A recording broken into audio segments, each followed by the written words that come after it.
The people of Texas are informed that in accordance with a proclamation from the executive of the U.S., all slaves are free. This involves an absolute equality of personal rights and rights of property between former masters and slaves, and the connection heretofore existing between them becomes that between employer and hired labor. The freedmen are advised to remain quietly at their present homes and work for wages. They are informed that they will not be allowed to collect at military posts, that they will not be supported in idleness either here or elsewhere. Emancipation Proclamation, General Order Number 3. Hello, ladies and gentlemen, it is Xavier Hill, and today I will be discussing Juneteenth. June 19th, as we all know, is celebrated as Juneteenth, a celebration or commemoration of the ending or the supposed ending of slavery or endangered servitude in the U.S. and considered and viewed by some or most as America's second or Black National Independence Day. However, the history and reason of this day is confusing, misunderstood, and complex. Nor Juneteenth does not mean emancipation, freedom, improvement of African Americans. Nor does it mean the ending or beginning, whether it refers or specifies to the Civil War or the ending of slavery or civil rights. Because of the conditions, situations, and incidents of today's racial tensions, they are more present and terrifying now more than ever. Here's an insight into the holiday we know as Juneteenth. On September 22nd, 1862, Abraham Lincoln, also known as Great Abe and the Great Emancipator, would issue a preliminary Emancipation Proclamation which would free all enslaved people in rebellion or Southern Confederate states. On or as early as January the 1st, 1863 is when that Emancipation Proclamation actually took effect. It went into effect only to be used as a military or war measure, which meant that only the southern region or rebellion states no longer could hold or obtain their slaves. Keep in mind, we know the Emancipation Proclamation did declare state slaves free, but only those in rebellion. Well, I'll put it this way.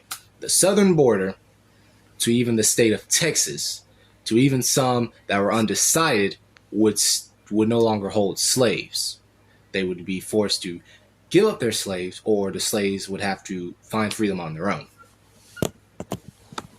Keep in mind, Lincoln was desperate for soldiers and manpower, and only because of Frederick Douglass and other abolitionists, pioneers, and their persistence on freedom for blacks, as well as race integration and complete freedom, is the only reason he would use the Emancipation Proclamation, as well as his own personal agenda of preserving the Union. Let's not forget Lincoln, although opposed to slavery in the beginning of his political career, did believe and viewed the white race as superior, while also stating that blacks have a right to live in peace and enjoy their own labor. Similar to James Monroe, Lincoln supported the American Colonization Society, which embarked and supported and begun on a project to deport or colonize blacks or black people or African Americans to the West African Republic of Liberia. At the same time, or near or around the same time, to the coast of Haiti, Syracuse, I hope I read that right, of islands were considered. Although, however, due to the great distance, poor nutrition, diseases, they were considered and proved worthless. Their original idea was to take slaves, put them back on their homeland, work them in the coal mines so where they could raise up enough money to help free the slaves in America. Unfortunately, the coal was proved worthless as well as any other factors, so they had to abandon that idea. Even when and after Robert E. Lee's surrender at Appomattox, I hope I read that right as well, Confederate Army, or the Confederates in general, still refuse to give up or free slaves by moving away from the Union or any U.S. Army forces or troops. The bondage didn't exactly end until or in 1865. Freed slaves at the meantime had no wealth, no property, or no place to run, as well as the escaped slaves. Nor did former owners want to pay or get along with Union on the issue of slavery, making hostile receptions, attacks, and skirmishes go on even further, even after the Civil War. Which means, along with the Southern Confederate states, some left broke, or some left with lesser money, or some not willing to give up their money, meaning the conditions of slavery and indentured servitude did not change whatsoever. 4 days before his assassination at the hands of John Wilkes Booth, Abraham Lincoln himself still pressed on the issue or the ideal of deportation. He even quoted this: "I can hardly believe the South and North can live in peace. It would be better to export them to some fertile country." The great emancipator, the one who came up with the solution for the Emancipation Proclamation, the one who also was speaking with black abolitionists, radical Republicans at the time, believed it was better for black people, or slaves in general, or people of darker skin color in general, to go to their own country and try to work them there, but gradually, steadily reverse to a more free United States, or in a way try to send them to their country to say, we can't be together. Basically he did not believe in an integrated U.S. And you may debate me on this, his views possibly could have changed after meetings with Frederick Douglass, black abolitionists, and some radical Republicans, even after the end of the Civil War. But even as I said there, he still kept in the back of his mind that he had to deport them. Despite the complex and complicated history of Juneteenth, celebrations are still held. In fact, the first celebration was held in Tampa. Yes, I believe it's Tampa Bay, Florida. Correct me if I'm wrong on that. On May 6, 1864, black soldiers recaptured Fort Brooke and liberated the slaves in the city.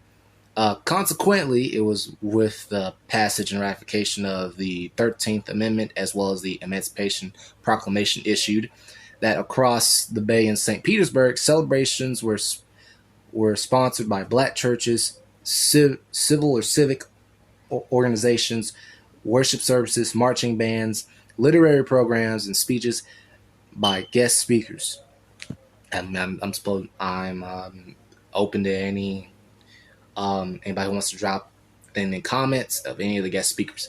However, the first black family didn't settle in the city until 1868, and recorded emancipations in newspapers weren't made until the turn of the 20th century. Fun fact on that, John Donaldson was actually the first black settler in St. Petersburg. On June 19th, 1865, the day we now celebrate, Major General Gordon Grayer issued and/or read orders stating and freeing all enslaved people of and in the state of Texas. Still, this day was only officially recognized as a federal holiday in the U.S., or was not recognized until June 17th, 2021, which was approximately 3 years ago, by the current president, Joe Biden.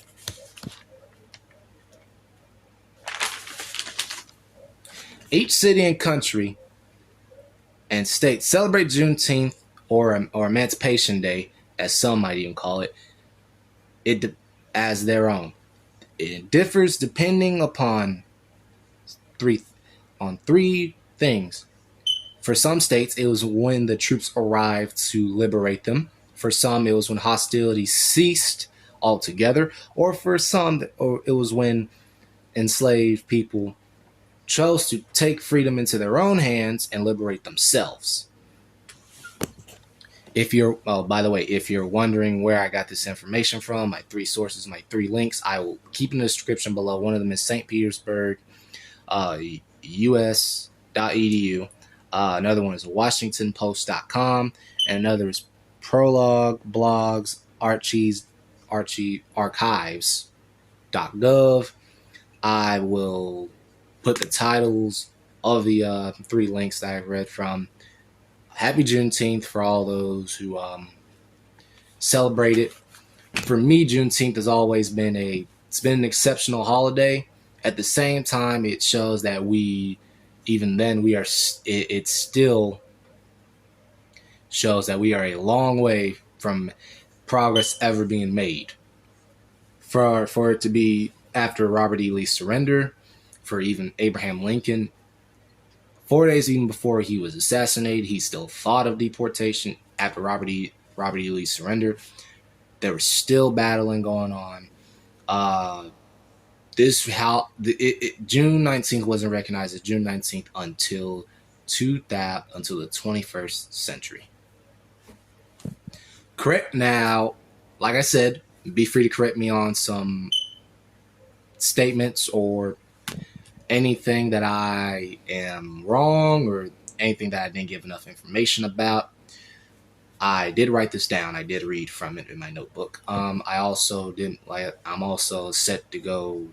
Well, not set, but planning to go to a museum today to try to see if I can spot some civil rights or any Juneteenth related things in there as well. Also, like, comment, subscribe, and happy Juneteenth. See you guys later.